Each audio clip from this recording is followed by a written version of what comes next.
Gore Verbinski has largely made a career in movies that are willing to go in some crazy directions, whether it's a slapstick comedy involving a mouse, an animated film of a cowboy chameleon, or an adaptation of a theme park ride. With Good Luck, Have Fun, Don't Die, he makes his awaited return to directing in a landscape where unfortunately generative AI has reared its ugly head.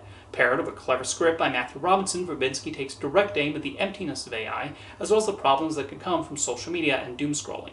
However, the movie also avoids becoming a lecture with the way it has fun with the time travel concept and its compelling narrative approach. It does not take long to get into the wavelength of the movie when Sam Rockwell walks in and starts talking. As he so often does, Rockwell brings a highly entertaining presence as his man from the future warns about the impending apocalypse and the need to prevent it from happening. Verbinski and Robinson understandably not the least bit subtle in how they tackle the way people get too wrapped up in the images they quickly scroll past and don't fully process, as the human brain was not intended to receive information this way.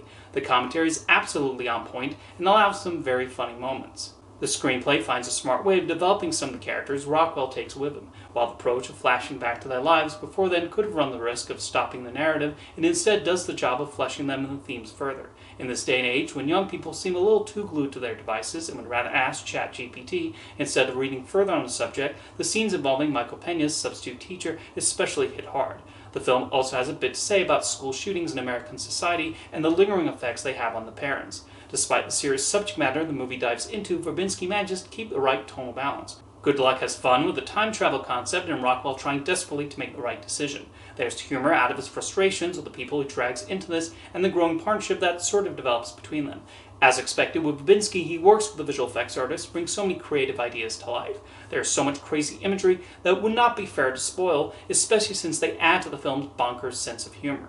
The eventual story turns taken are also inventive, and it throws enough fun curveballs to sustain interest throughout.